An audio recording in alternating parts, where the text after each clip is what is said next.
سپاس میگویم به مطربان بخش فرهنگی ناحیه فرخار که با یک نوازش زیبا دلنشین به برنامه ما آغاز بخشیدند. درود دوستان ارجمند، برنامه فضا است و ما مهمان داریم در برنامه فضا از ناحیه فرخار، از بخش فرهنگ هنرمندان به برنامه ما تشریف آوردند که حضور هر یکی آنها را خوش آمدید میگوییم به برنامه فضا. و یک نفر سراینده جوان صاحب استعداد که خیلی صدای جذاب دارد، قدرت الله زیادالله فهم، چنین یک نفر ایجادکار همین ناحیه که با شعرهای زیبای خود در میان مردم این ناحیه شهرت پیدا کرده است. خال محمد غفوری که شما رو نیز خوش آمدید میگوییم به برنامه. از حضور شما شاد هستیم. شما امروز مهمان ما هستید و ما میزبان شما. شما ختم کرده دانشگاه ملی تاجیکستان هستید، فاکولته فیلولوژیا.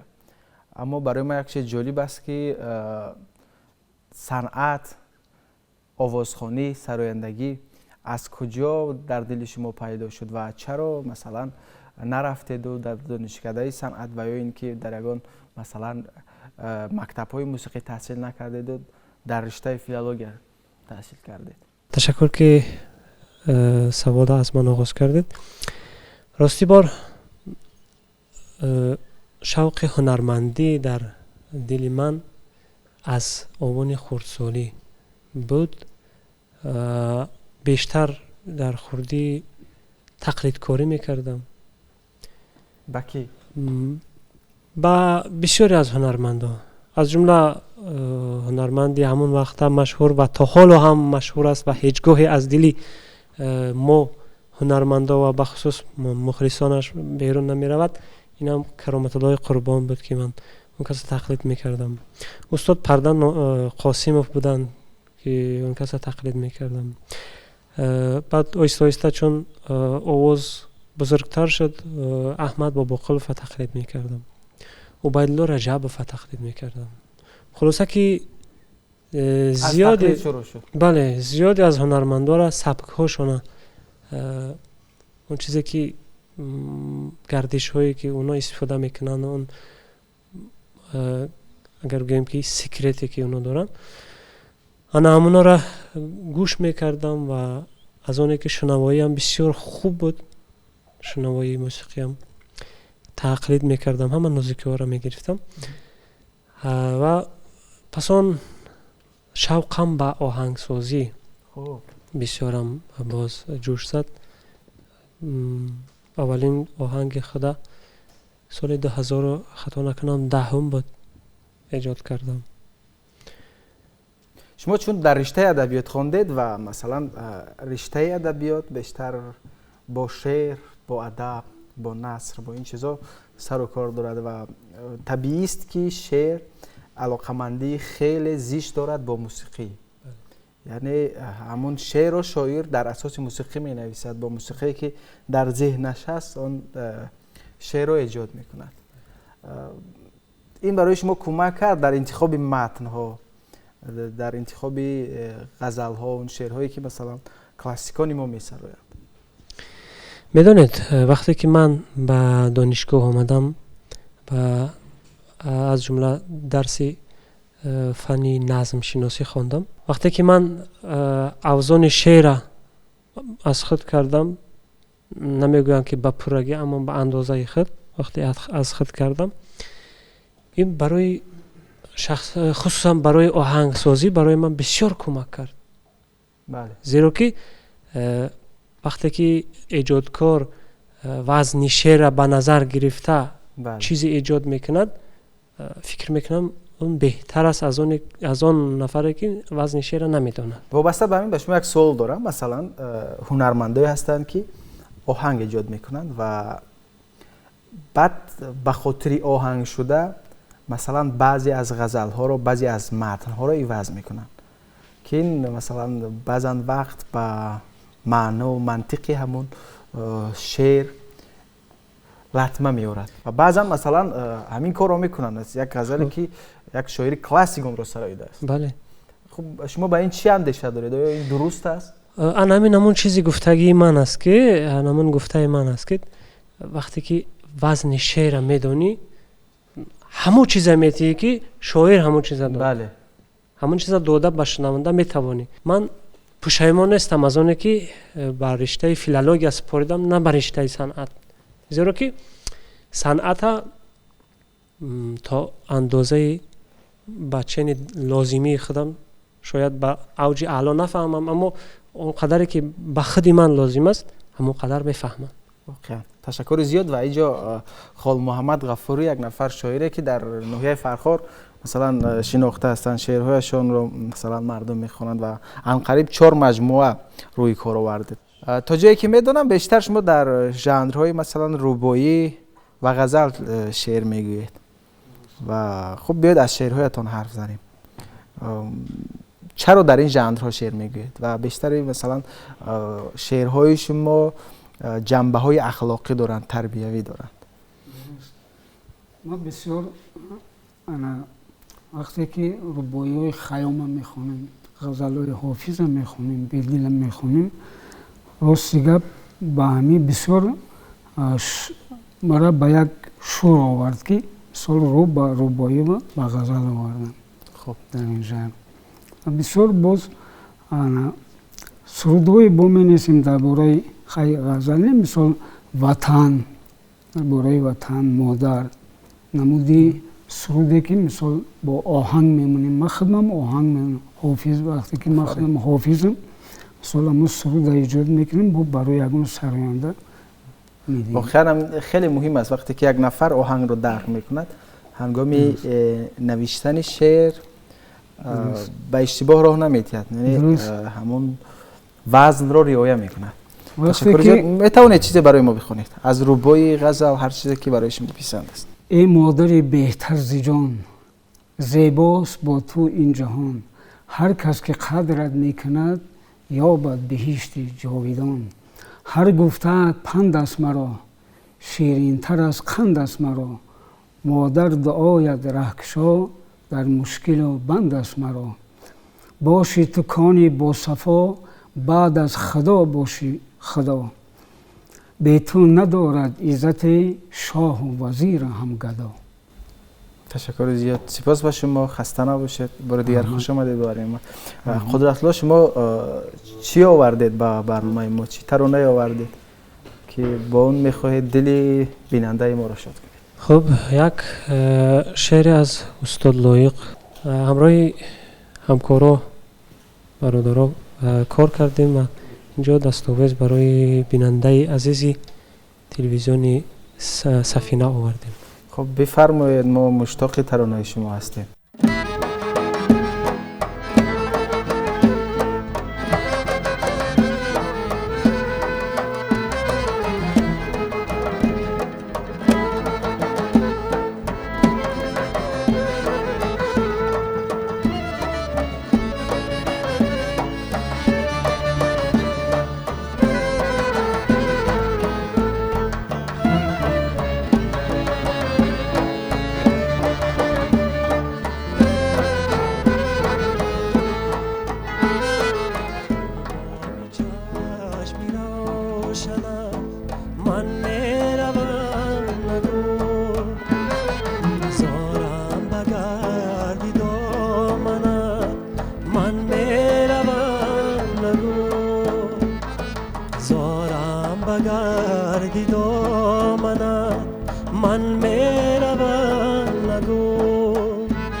برباد رفت خیر منی دارو نداری من. برباد رفت خیر منی دارو نداری من. میرم با موی خیر من میروم نگو. میرم با موی خیر من میروم نگو.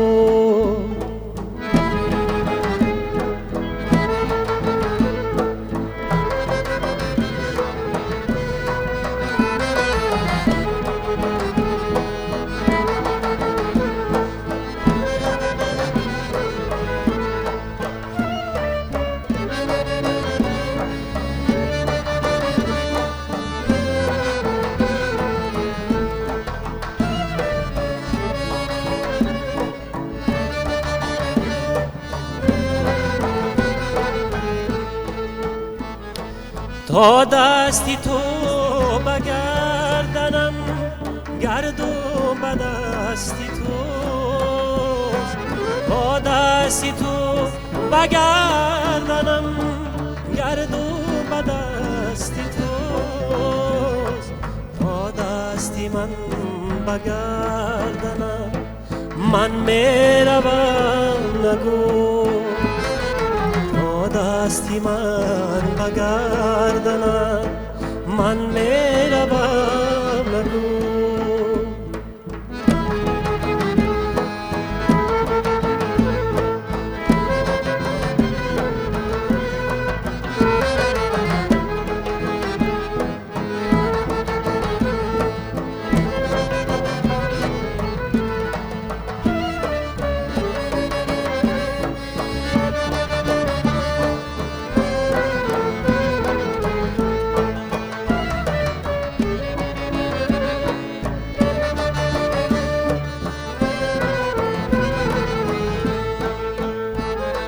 سر تا به پا خزینه حسن و ملاحتی سر تا به پا خزینه حسن و ملاحتی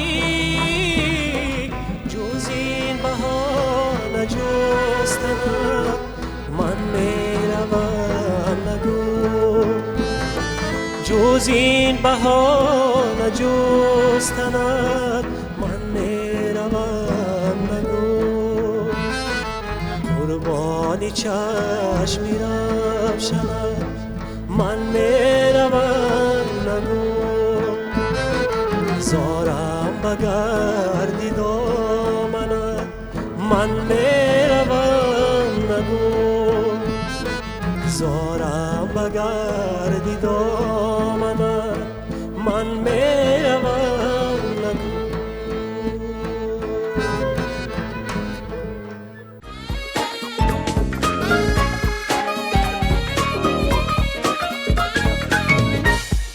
بار دیگر درود عرض میکنیم دوستان ارجمند. برنامه فضا است. این لحظه مهمان خاندان شما و شما میزبانی ما هستید و همچنین ما میزبانی هنرمندانی بخش فرهنگی ناحیه فرخار. خودی حاضر به استودیو حاضر شدن یک نفر سرآینده جوان از بخش فرهنگی ناحیه فرخار، علی خان حیدر، که شما را خوش آمدید میگیم به برنامه فضا.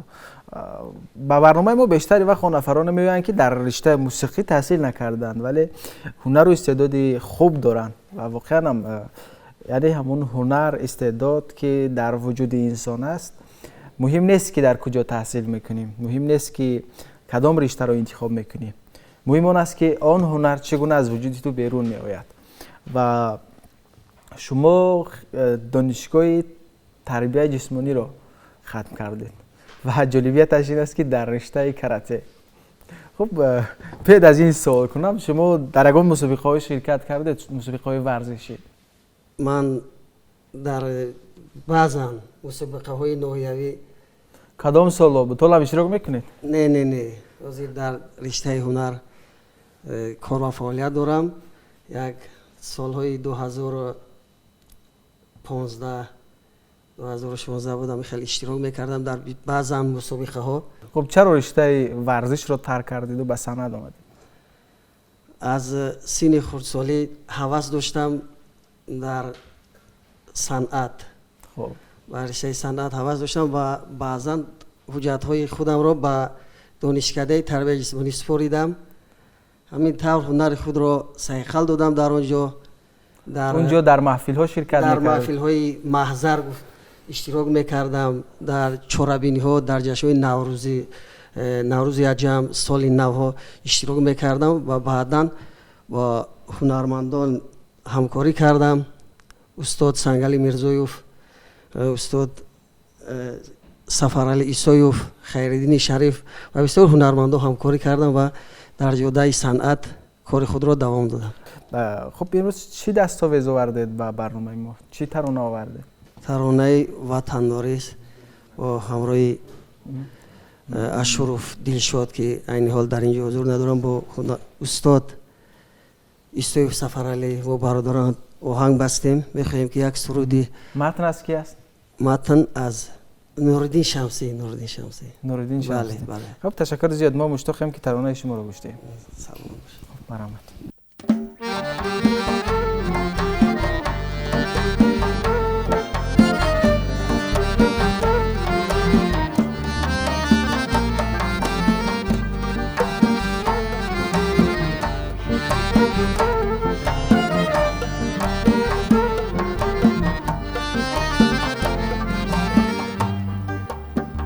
بهترین حرفی محبت وطن است، مهر اخلاص و صداقت وطن است. بهترین حرفی محبت وطن است، مهر اخلاص و صداقت وطن است. شعر بافی هنر نیست که نیست، شعر بافی هنر نیست که نیست. سخنی از همه قیمت وطن است، سخنی از همه قیمت وطن است.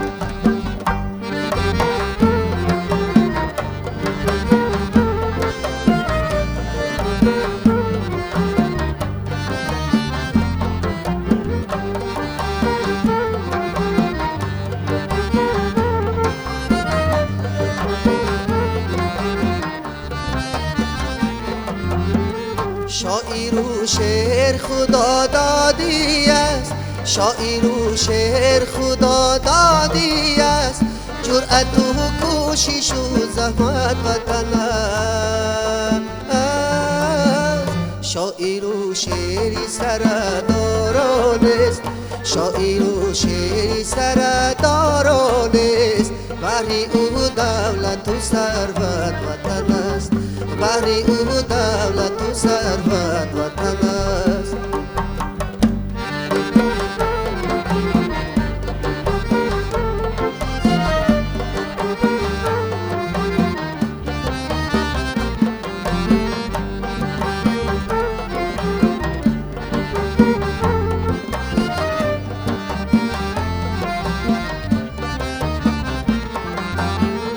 خود وطن گلشن و خارش نکنه، خود وطن گلشن و خارش نکنه.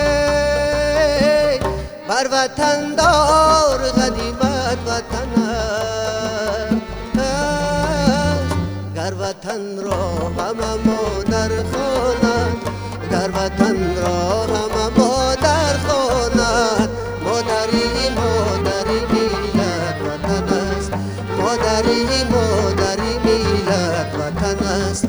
بهترین حرفی محبت وطن است، مهر اخلاص و صداقت وطن است. بهترین حرفی محبت وطن است، مهر اخلاص و صداقت وطن است.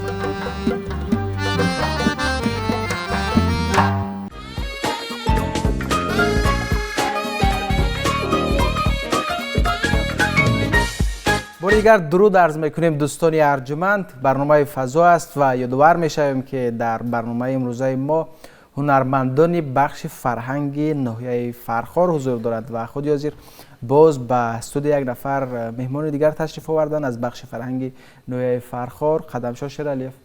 یک نفر هنرمندی که عنقریب از عهده نواختن اکثریت سازهای تاری میبرند. خب و در این قسمت هنگامی که هنرمندان دیگر رو معرفی میکردیم، نوازش داشتن، مطربی میکردن و حالا آمدن که باز ترانه بسرایند. خب خوش آمدید به برنامه ما. شما در رشته پداگوگی تحصیل کردید نه؟ بله. این پداگوگی شهر کلوب ختم نمودم. خب بعد از این رو وردید به صنعت. بله. خب چرا مثلا شما رشته موسیقی رو انتخاب نکردید؟ من ذوق موسیقی بلند بود اصلا. خب برای همین از کی چند سال شد به موسیقی رو آوردید؟ از سال 85 تا اینجا نیم. بله. در بخش فرهنگ کار میکنید؟ بله. تشکر زیاد. آهنگ میسازید؟ مثلا ترانه؟ نه آهنگ نساختم، فقط آوازخوانی میکنم با همراهی اهل هنرمندانی. و شما بیشتر کی آهنگ آماده میسازید؟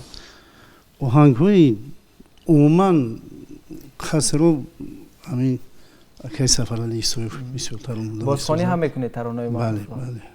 خب تشکر زیاد، خسته نباشید و حتما که در آخر برنامه ترانه شما را خواهیم شنید. و دوستان عزیز، ما آهسته آهسته به فرجام برنامه فضا میرسیم.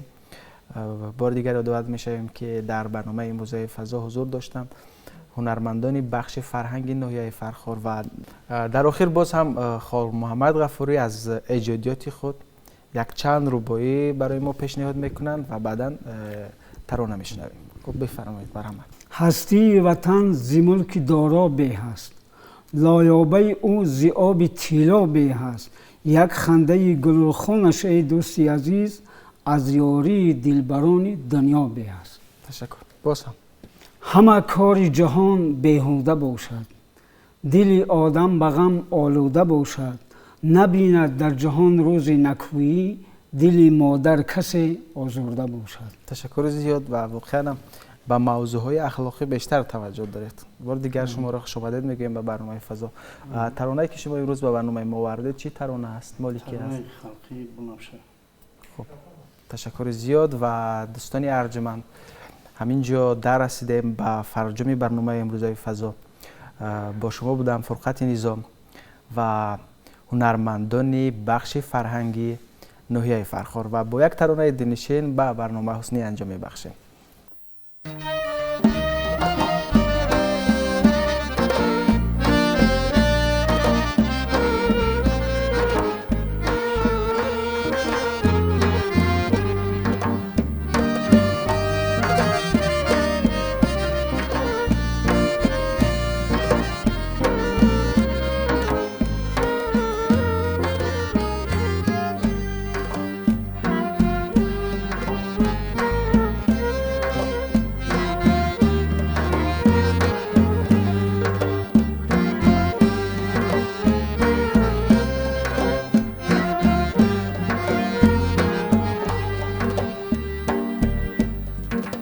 بیا تو گندمی یک دانه باشه، بیا تو بام یک بتخانه باشه. بیا تو گندمی یک دانه باشه، بیا تو بام یک بتخانه باشه. چو شب آید همه دستا بگردن، چو روز آید زی هم بگانه باشه. چو شب آید همه دستا بگردن، چو روز آید زی هم بگانه باشه. گل سرخ و سفیدی من بنفشه برگی بدی من. گل سرخ و سفیدی من بنفشه برگی بدی من.